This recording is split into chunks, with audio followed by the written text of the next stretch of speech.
Welcome to the Rainmaker Podcast, a show for people who are obsessed with all things marketing. I'm your host, Veronica Rami, certified master marketer, international keynote speaker, workshop facilitator, and the author of a new book called Identity Marketing.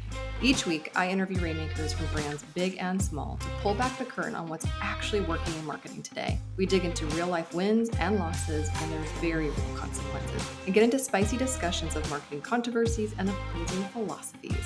This is the real marketing thought leadership you've been looking for in your ears on demand. This is the Rainmaker Podcast. Welcome back to the Rainmaker Podcast. Ooh, is this a good one? If you find yourself presently in what I call a great contemplation season of life, where you are trying to figure out what your next move is, whether you stay, you go, you switch industries, you would switch verticals, you do this, you do that. This is the conversation for you. I got to have it with my good friend, Anne Marie Benard from presently the University of Utah. But this woman has worked everywhere. She's worked at Target. She's worked for energy companies. She's worked for media companies. She's worked for the healthcare AK hospital network. And now she presently oversees the continuing education department at the University of Utah. She is just wicked smart. She has some really amazing golden nuggets and great advice for both young professionals or for anyone debating making that next big career move. We talked about my personal constellations and making those decisions, her criteria. It's a really good episode if you find yourself in a season of contemplation or transition. So without further ado, please welcome my friend AM. Okay, so this is first of all, you don't sugarcoat. So this is going to be really fun. I think the two of us can have a really meaty conversation of what I'm affectionately calling the period of great contemplation. Contemplation for people who are just leaving, their education and going to the workplace for the first time. So they're a young professional. Great contemplation for someone in our situation where we're contemplating changing lanes, changing spaces, changing freaking states, which I know that you've had to do recently with your family. I think the great contemplation of 2025 where people are just questioning life's choices on how they want to provide for their family and not have to white knuckle through the week. How do we make big ass career decisions? And how would we lovingly try to advise people who are finding themselves also in a period of great contemplation? So, but just to give everybody, just so people know who you are, can you walk me through some of your recent great contemplations? Yeah. You've gone through good some shit for sure. And I think that I've been in a situation where I've been provided with really strong coaching and mentorship through some very experienced individuals that I trust that have guided me along the way. And I'm just grateful for those individuals in my career that have really, truly helped, chop down those trees and help me get right with the decisions that were necessary for me to advance my career and also be there to support my family in that journey as well. So a little bit of background, I'm from Minnesota, born and raised. You can probably hear it in some of the words that I say. It's a whole thing. Starting out in my career, I was there till about my late 20s. I was an analyst and then in marketing for Target Corporation. And I made the leap and took a position down in Houston, Texas, where I was getting away from the brutal cold into more of that humid climate and the oppressive heat, which I was here for. That transition from there, I worked for a large energy company that had major sponsorship portfolio in the South Texas area and East Texas area, and that was Reliant Energy, NRG Energy. And so really got a strong sense for the corporate marketing side of the business, not only from Target, but moving to retail energy and sponsorships. So with that, I was on the team that really managed our sponsorship platforms or portfolio, if you will, with the Houston Texans, the rodeo, the Astros, the Rockets, et cetera, et cetera. I then leaped from that industry into media. So I was able to take those skill sets that I acquired on the client side and apply them to the media side. And the media worked opposite of those big clients with the budget. So really had an understanding when I was with Cox Enterprises for how transactional media was placed on the technical side, but also, how to approach corporate partners for those big asks. And having been a client previously, that really helped me translate those conversations from the media side over to the corporate side. And it was really quite fun. My next transition was over into healthcare marketing. And I'll go back to Cox Enterprises, which I'm really grateful to that organization for, because they had a huge, huge belief in leadership development and professional development. And I went through all sorts of training, executive training, leadership training, emotional intelligence training, all of these different, right? All of these different opportunities to advance me as a professional leader that really helped me become like a lethal weapon from a marketing leadership perspective that could transcend industries. And so when the opportunity came for me to take on a new role at Memorial Hermann Health System as the senior director over care delivery sites and community benefit, which care delivery sites are basically what you would call the hospitals. I never found it to be a disadvantage for me coming in with the background that I had. If anything, I was able to, take that experience previous to healthcare and on the media side and, managing sponsorships, and even back to my Target days where I was heavy in the analytics and really help apply new best practices and contribute in a different way to the health system, leading leaders, to solve problems and think about it differently. The big change that you talked about most recently was when my husband took a position in Salt Lake City and came home one day and said, we're moving to the mountain. And it didn't just happen like that overnight. Like there was a courting period.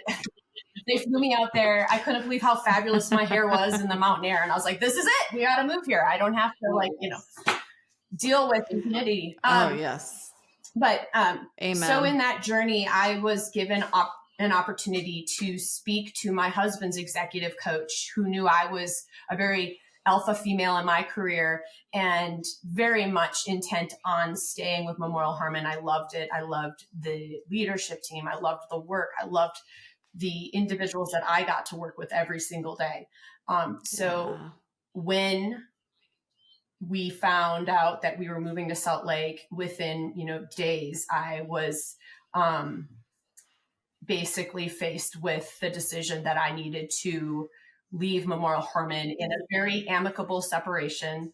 My job really needed to be present, and I wasn't able to work remotely from there. It just, and if you think about it, taking a step back as a mother of two little kids, 6 and 8 at the time, I really was the person to help them transition and for my husband to lean on me to do that and to straddle a career in Houston and also, be eyes forward and finding a new life here.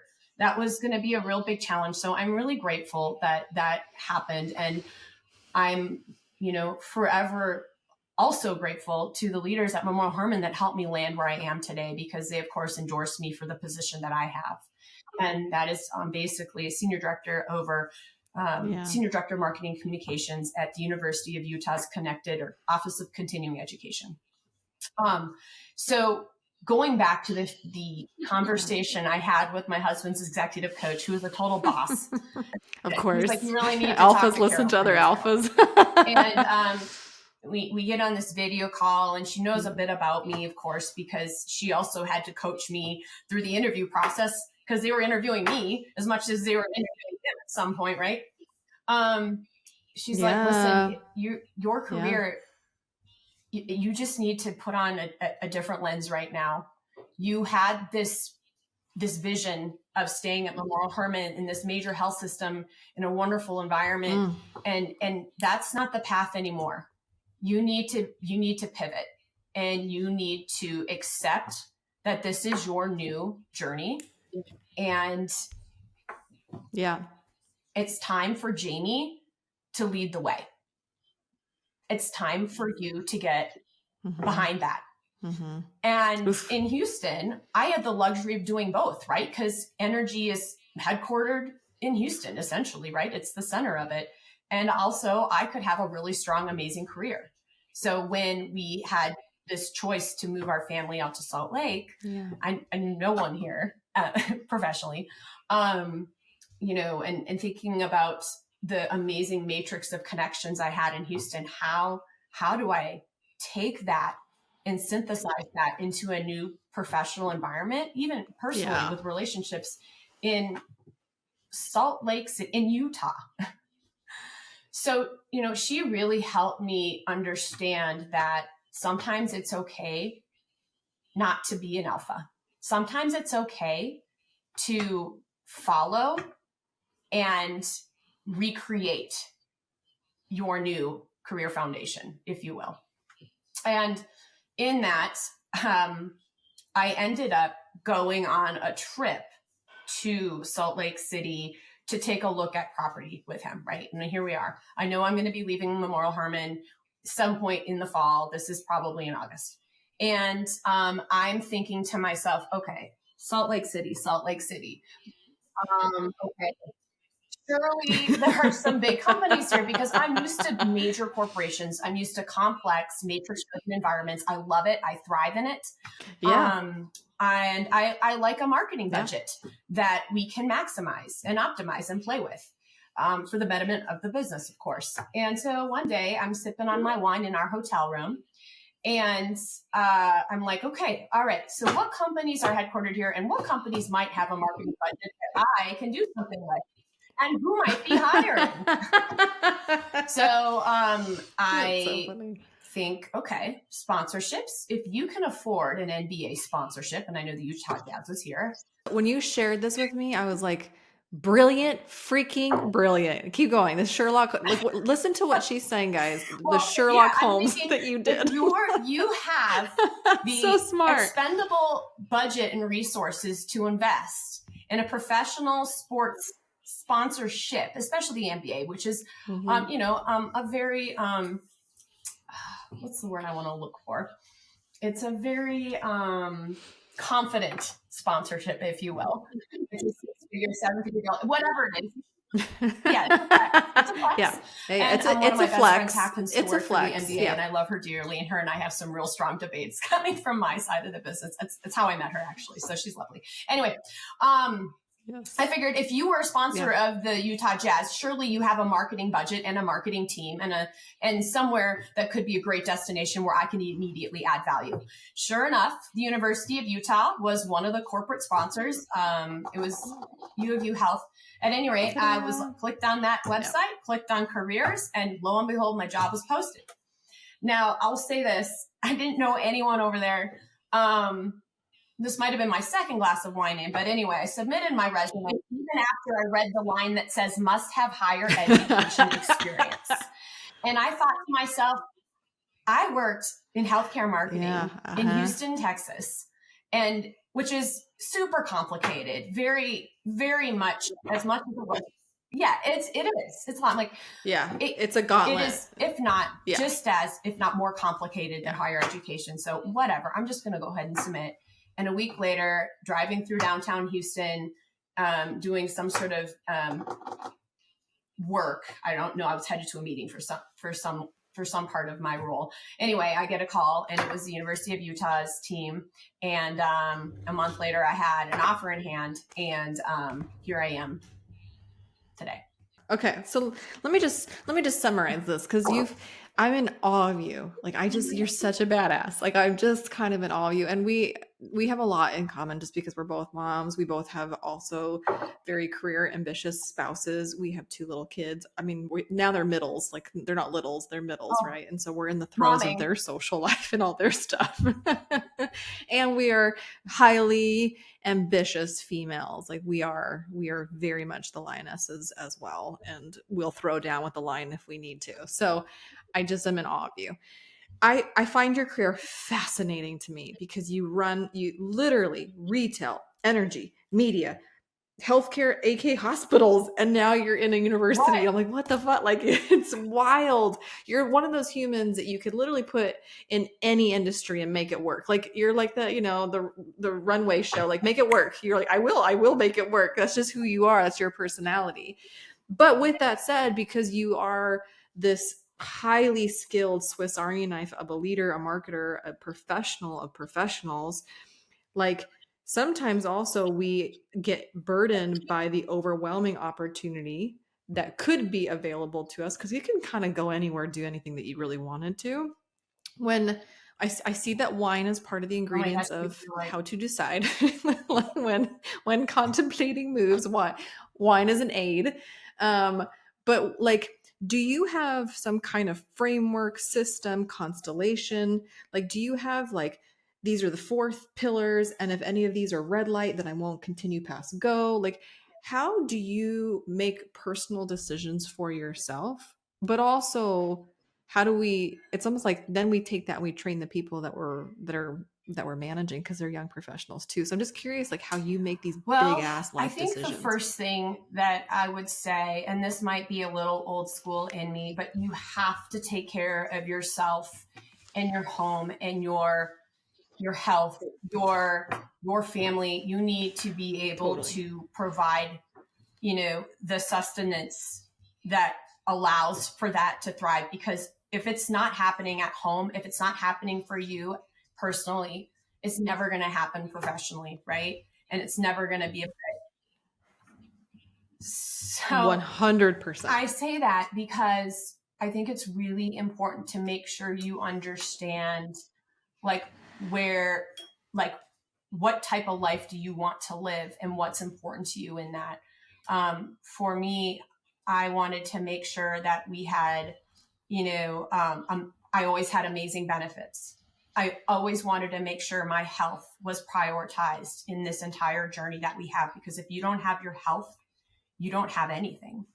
And I say that because I want to remind the young people who are like, I don't need health insurance or whatever. It takes one accident and you're bankrupt. It takes one lawsuit. It takes you running into someone on the ski hill. You made it. It was an accident. I live in Park City now, so that's my anecdote. It takes one. It takes one. Yeah. And you can be drained. So the importance to me of benefits is very real.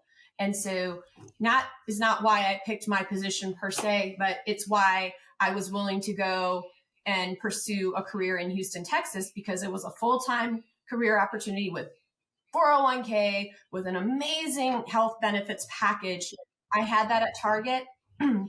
And I've never once pursued any position that didn't give me anything other than that. That's standards. Ooh, you deserve a like 401k. You need to save for retirement. And if you don't get that out of your role, and I understand there's a lot of wonderful positions and startup organizations, we are working to live. Remember that. We are working to live. And one day you want to not work anymore. Yeah. And if you do work when you don't need to be working, it's 100% because you truly are passionate about it and love it and and you don't need the income, right? So finding an opportunity that even if it doesn't come with it, it at least gives you the financial ability to save for that, I think is very important. And also, again, going back to health benefits, it's huge. Okay. So family and health, number one, non-negotiable. Yeah. Absolutely. I would also say the leadership team, the energy that I get from the person that I'm going to report to is very important. I am not about taking full credit for anything that I do, right? It is all a team effort. You want to be working with a leader who's going to elevate you, who's going to position you for success, who's going to be an advocate for you. And I truly believe that in your interview process, you can ask questions or even just observe how they treat you to allow for you to understand if that's the right leader for you. I think that I've worked for horrible leaders before that have stifled growth, that have taken credit for the work. And I know how that feels on the other end. And it has made me a better person. And I'm glad I went through those experiences to get to this place where I am today, which I'm in the dugout. I'm like sweeping, I'm making sure the team's like cleats are cleaned and tied and ready to go. And I want no credit for the home runs. I want no credit for, the amazing, fly ball catch in right field. That's not about me anymore. And I want to make sure that the leadership team really truly believes in that as well. I'll also say the culture is important. So what I found post COVID is that the healthiest culture for me and the teams that I've been able to support really embrace a managed performance, not time mentality. So, yeah. So, Ooh, okay. Talk to me about this. One of my favorite bosses, he was a huge fan of butts and seats all the time. And, for me, I had to filter that feedback and get him to understand that the team I was managing at the time, they worked events. They had odd hours. I'm not going to ask Susie Q, who slaved away Friday afternoon to Sunday at 2:00 to come in bright and early at 8 a.m. on Monday. I might give her the whole day to get caught up on laundry, to do the things that she needs to do to prepare her life to be a better employee, right? I need to give her time. Or if I've got someone on the team that I work with that wants to go be there for her kid's dance recital and it happens to on a Friday, go. I can't imagine telling someone they don't get to do that for their child. I trust that they're going to get the work done. And guess what? When I let them, they do it. They get it done. They appreciate the flexibility in life. Go to the doctor, go to the dentist, leave at 2:00 on a Friday to go for a hike. Don't talk about it. I mean, just be responsive. When I call you, answer, check Teams. You can be present virtually, even though you're not present physically. Yeah. And that's important. Totally. I mean, especially after the pandemic, for heaven's sakes. Although it's interesting because I've been talking to a whole bunch of these managing partners at funds or executive search firms or these boutique, executive partnering matching services or whatever. And there is now this inclination where they do want top brass leadership to be on site, to be nearby, even in minimum hybrid, let alone max full in the office. So we're starting to see that. But it's interesting because I also, I'm such a proponent of everything first of all, I subscribe, I plus all the things that you said. See, I have these, if I can share, I have these three I call them my constellations. I've watched too many Disney movies at this point. So it's my Moana constellations. I know that I'm on the right path or that I'm not on the right path if one of these three things is just red light, yellow light, green light type of situation. And they almost mirror yours. So the very first one that I have that I've always used is the role. So number one, if I spoke to no one, if I was locked in a padded room, would I enjoy the role and the responsibilities and the execution of the role and the responsibilities? Do I enjoy that? I remember working at Ancestry.com, and apart from all other factors, if I had to deploy one more email, I was going to scream. I couldn't do it anymore, but I loved my coworkers and I loved all things aside, just the nature of the work. I was just I had outgrown it. I was so bored out of my mind. I used to watch, Iron Chef America while deploying emails just to put some spice in my day. It was wild. So I think just the passion behind the thing that you are responsible for is super critical for me. The second constellation is exactly what you said. It's team. And it's team in all of the directions. Who am I reporting to? Who reports to me? Who do I have to be on the bench with to execute this colossal company objective? Who's my VP on this side? Who's my head of whatever on this side to complement this dream team? But I will tell you that who I report to is probably single-handedly, if I had to rank them, number one for me, because if I don't have respect and admiration for the person who sits right above me, I'm out. It's really hard for me to overcome that. It's really hard. And then my third one is compensation. Because at the end of the day, you can love what you do, you can love who you work with, but if you're not getting compensated at fair market value for your genius, for your experience, you're going to feel slighted. You're going to feel granted, mistreated in some capacity. And so I have just found that in all of my 100% taken for granted, 100%. And so what I have found is if any one of those are red, I'm a flight risk, or if any one of those are red for a team member that I'm personally managing, they're a flight risk. And usually when those three are in green and they're not like horrendous family, violators, but like all things considered, if I love what I do, I love who I work with when I'm not with my family, and I'm happy with the compensation to provide for my family, the family is also being served well. That's what I have found in my navigation of corporate entrepreneurship, startup. Like I've, in all the arenas that I've gotten to play with, it's been my go-to constellation time and Well, time I love again. the fact that you brought up, going back to yours the quite leadership well. part, the team itself. I've been very blessed in the teams that I have inherited. The teams that I've been responsible for, that they've been strong. And that has really helped me feel confident in the leadership team, having hired really strong, team players prior to me even being there. And I love that. I feel like I'm a varsity player. I like to be a part of a varsity team. And I feel like the individuals I've had the pleasure of working with over the past years that I have been in leadership positions, for the most part, it's with extreme gratitude that I just say thank you for caring, because you can't teach give a shit. You know what I mean? You can't teach it. Oh yes, if that wasn't the quote of the podcast right there, you can't teach give a shit. Yes, you cannot. And so when you have a chance, and I t-shirt. totally embrace when That's when awesome. the individuals that are reporting to a hiring manager that's an open position get to interview for their boss. I love that. I think they should, because that also gives a chance for that interpersonal to start, right even before the hiring process even finally, before the offer's even made. You want to connect with them. And agreed. Again, I think that that's a huge part of it, and a culture that is, you can feel a negative culture and a negative energy, and you're not here to rescue that. Your goal is to do this job, which is whatever it is, and to add value as quickly as possible. The part of the culture, that piece, you can't control because it exists.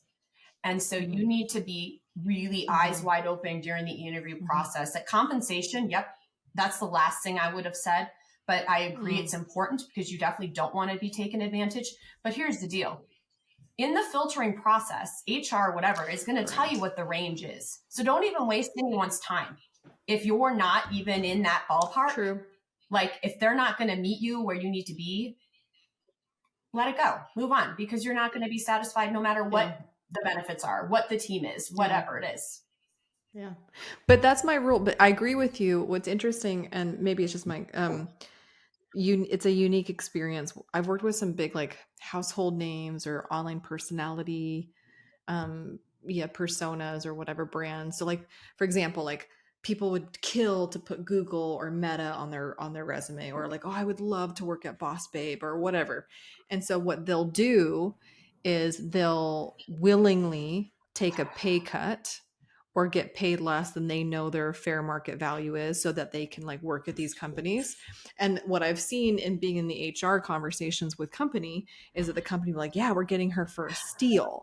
And I'm like, dude, that, my kids call me bro, that only lasts maybe tops 90 days, if at all, because eventually the honeymoon stage runs out.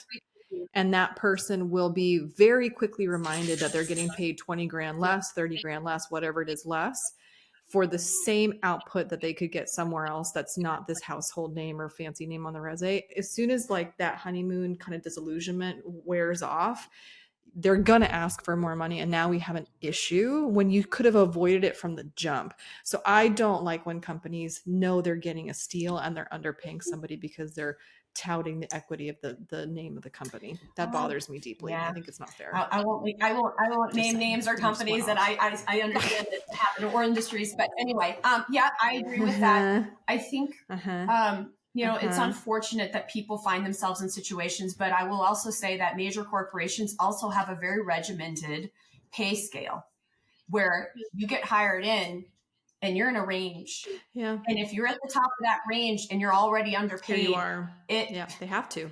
It's going to take you, a a lot to overcome that barrier Yes. to the next pay grade. I mean, years. Yeah. So it's like, you're right. You really need to understand and ask the right questions when you're interviewing. If you feel that you should be making more money, ask them deeper questions about the pay grade you're in. Are you falling in the low side of that scale? Are you coming in at mid-range? Like, you don't get what you don't ask for. And I think that it's important to ask those questions right from the get-go. True. Because once you put your salary out there, really hard to go back and ask for more. It's true. It's true. Speaking of people that we manage or that we have managed, I know that you have some strong recommendations, some strong counsel advice for early career enthusiasts. What are those Oh my fun goodness. things? I started to write a book, which is a compilation of all of these suggestions. I feel like it could almost be a comedy tour because, first of all, I've learned all of these things the hard way. Right? Like, I was the one 100%. running into walls. Like, seriously, I actually was just on vacation just a couple days ago, and this reminded me, my like parallel was like, anytime the whole hotel was like glass, and anytime I was about to walk outside, I was like constantly like making sure there wasn't a glass wall in front of me, because like it would just be so easy to run into it. You know what I mean? And I wish I would have done a better job of being more careful, but yeah, I didn't know. So, okay.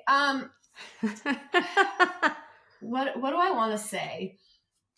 First of all, like, there's a lot of you out there competing. And so, you know, you need to pull all the levers that you have. You know, who do you know? Whose best friend's dad is the CEO at Procter & Gamble? Like, pull all your levers. Procter & Gamble. Pull all your levers. Use who you know. And also, it is on you to go after the job. Like, you need to be aggressive. You need to make sure that you are putting your best self forward in the form of your resume. You know, have countless people look at it, hire a professional resume writer, do whatever you can, because I tell you what, when AI is culling through your resumes and it senses a grammatical error, when hiring managers are going through your resume and you can see some clear formatting issues, especially in marketing, you're out. Like, I got 75 other people that probably tried just a little bit harder. Okay. Right? Spell the hiring manager's name right when you reach out. I can tell you how many people have spelled my name wrong. And I like literally burst out laughing. I'm like, Google Anne Marie Benard. It's right there. First day. Anne with an E, capital M-A-R-I, right? I mean, it's like, especially I'm hiring for marketers, which has this, you know, innate discipline of finesse and, you know, grammatical and punctuation and like spelling correctness. And so when I'm filtering for individuals who are going to be on this team and representing the University of Utah, I'm looking for people that actually genuinely care enough to cross the T's and dot the I's, right? I will say, going back to my comment about you need to be aggressive, I had this one sweet person, I'm going to probably write about this in my book, and she's like put through to me because a friend of mine, it's her niece or something like that. She's like 19 years old in college and looking for an internship. And she finally emails me like 2 weeks after the connection was made. Okay. And sends me her cell phone number and says, call me anytime to talk. And I'm like, what? I'm sorry. I'm so here to help you. Aww. Right? However, I have a job and a lot of other individuals who are, you know, like a part of this team that I'm actually on that are way more deserving of my time. Like, just like, hey, give me a call so we can talk about my career. I just literally burst out laughing. And let me tell you how my conversation with her went. It didn't, because I didn't call her. And I mean, it was like, okay, come on, guys. Right. Guys. You know, jump on those opportunities sooner than later, and recognize that these people that you work with, I'm not better than you, but like, show me that you want it. Show me that you're prioritizing or have gratitude for the time that I want to give you to help you in your career. And also, you know, keep in touch with these people, even when you don't need something, you know, check in. How's it going? How's higher ed? You know what I mean? I will also say, try not to get too caught up, especially when you're young, in the salary, in the titles right away. You're in your 20s, guys. You're supposed to be broke. Get a credit card. Go buy clothing, go on vacations. Typically, you don't have a family. You have low risk, right? It's okay to take some of these opportunities that truly build your personal professional brand that aren't making you $150,000 a year. And by the way, some of those people that are making that much money are probably working 80 hours a week. Do the math. What's your hourly rate? Okay. Yeah. What is your hourly rate work to? I remember I dated this, I was in my 20s and I on and off dated these, in Minneapolis, they had these, what are they called? Investment bankers, and these guys are like friggin' sleeping overnight at these like major banking firms, right? In their suits, like just, it's basically. And I'm just like, one of them was super pompous. I don't even know why I even gave him a date. Yeah. But like talking about how much money he made, which should have been a big red flag. But I'm like, but you sleep there and you work 85 hours a week. So I'm pretty sure I make more money than you if I do the math in my, right. Per hour.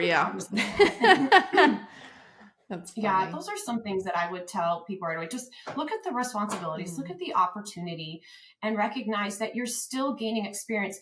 Companies are not buying you as an individual. They're buying your experience and your potential. It's not about you.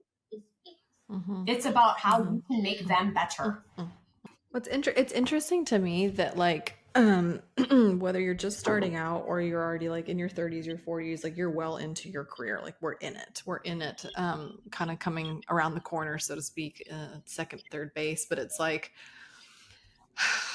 there's the IQ and then there's the EQ, right? Like having a polished resume, crossing the T's, dotting the I's, like make sure, your LinkedIn shouldn't have like your puppy as your profile picture. Like there's like the basic fundamentals, right? That you look polished, your marketing assets like your resume, or now people are asking for your website. Like it's not just the resume submission, it's what's your URL, right? So like having all of your marketing assets around you, the candidate, just really like top notch in polish.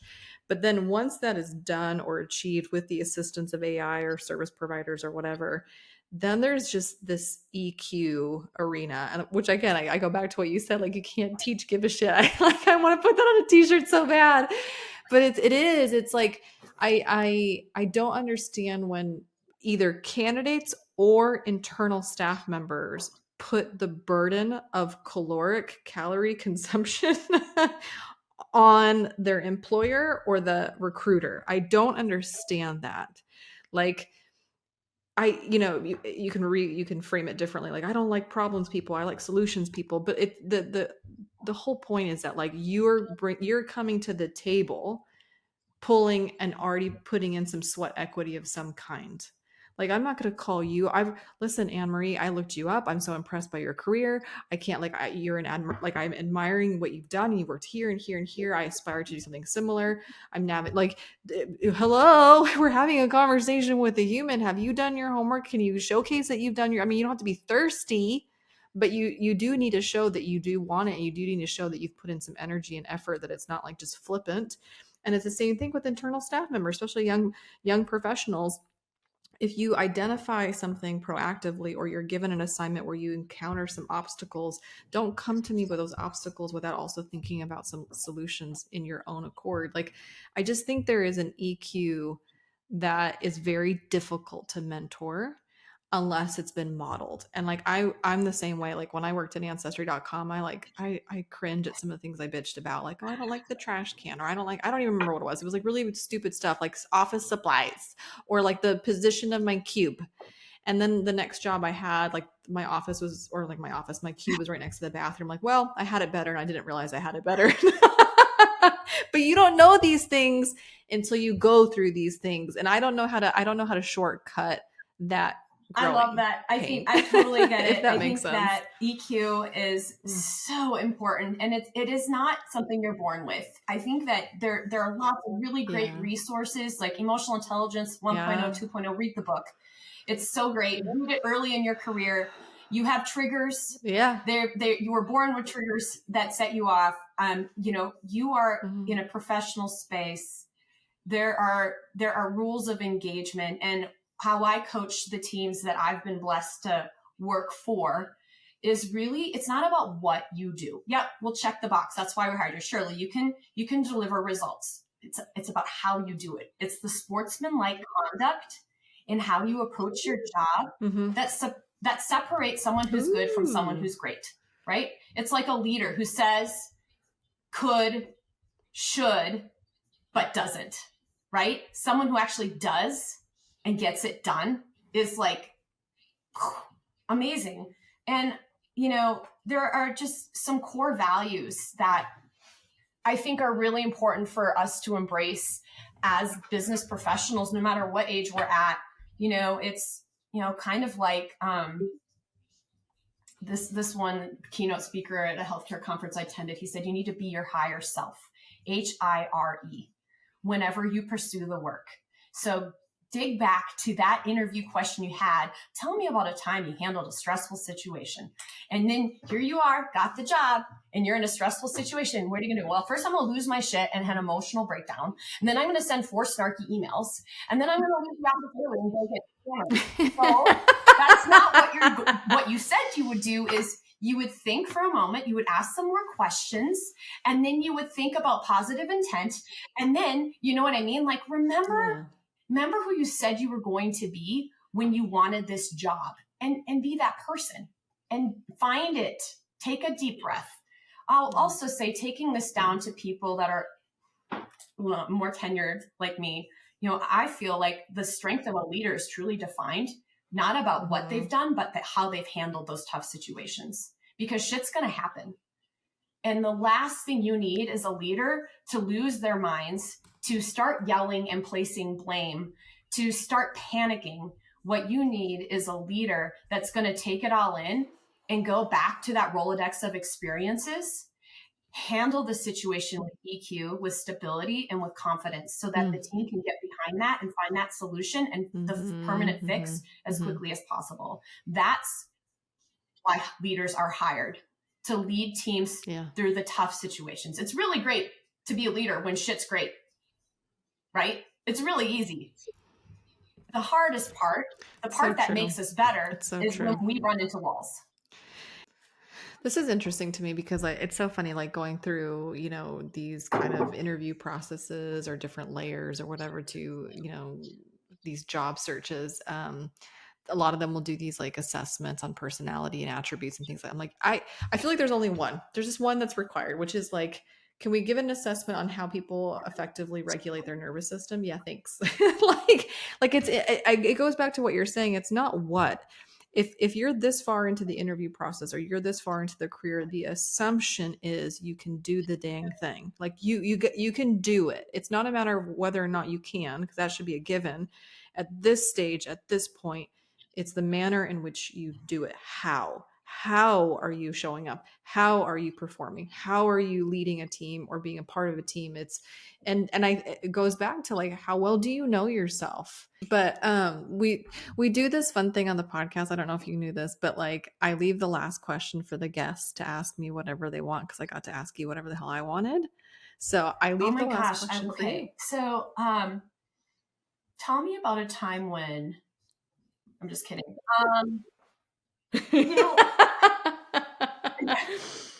You've lost your shit. You know what? I'm a big believer in reading. If I do have time to read, I like to read self-help because I feel like I may as well take this time to get better.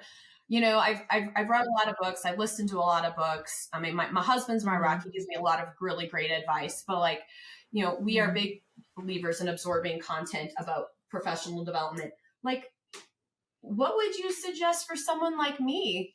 Like, if I embrace the how versus the what, like what else could I be doing to strengthen my leadership background? And, and in that, this might be a great piece of advice for anyone looking to become a leader one day as well. Like get ahead of it, start absorbing the content that leaders are absorbing so that you can understand the fluent languages that we need to embrace. I mean, there's some really great books out there, Crucial Conversations, The Big Leap, Level 5 Leaders. Like there's some really, really, really good ones that are on that range. But I will tell you, surprisingly, because I have no desires to become a therapist, although I'm a big fan of therapy. I'm shocked how much me studying therapeutic models has helped my leadership skills. And the one that I recommend the most is IFS therapy, which is like the whole premise of Inside Out, the movie from Disney, is that like every single person has parts. And so the more that I learn about my own parts, the age of my parts, the tools in which these parts feel like they have to help me or aid me in some capacity, the more I then can even identify it in other people. So like I will literally look at my husband. I can tell that I'm not having a conversation with his calm, cool, and collected self.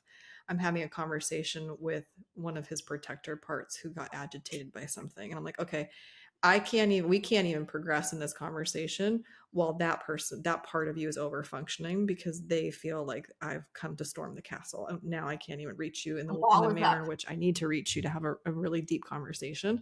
But that is also true with your employees. That's also true with your managers. So sometimes we get so triggered because other people get triggered and no one's slowing it down. And what they call in therapy, even in like counseling, couples counseling, is like where a great therapist they'll see the moment in which one of their clients is getting triggered or a protector part comes to the scene and it starts to really overfunction. And they'll hear it because the youthfulness of the tone. They'll be like, well, you started it. Like, okay, well, you're a 45-year-old saying you started it. Clearly the 45-year-old is not in control. It's a younger part of you that's like coming to aid you in some capacity. So like I never saw the world in that type of lens. And the more that I studied that model, the more I can see it when I talk to people, because literally their mannerism and the youthfulness of their voice changes. And it's fascinating. And so that's one thing that like no one ever told me to do that. That was something that I learned personally through my own therapy journey. But like understanding therapy helps you understand people, even if you have zero desire to become a therapist. I love that. Well, I appreciate you. I took the note down, crucial conversations. You're like radical candor is another like theory or same thing, right? But I that's a great one. Crucial conversations. I absolutely need to put that on my audiobook list. First of all, I want to say thank you for this opportunity to be here.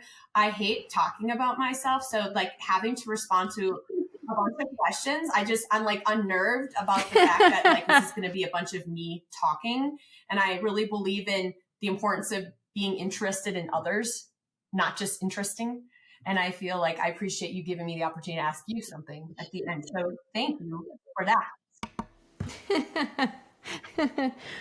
Well, I'm obsessed with you. You already know this. I'm obsessed with you. And I'm so grateful that I got to have you on the podcast and I got to have this kind of conversation. Just because, again, we are very parallel in our lives right now. So it's just fun. So thank you, Am from V. Well, I'm for being on today's Rainmaker an exceptional human being, and no matter, and for sure, a leader in your discipline. So I appreciate that. The feeling is mutual. And I hope to be back one day soon, and I'll have more questions prepared for you.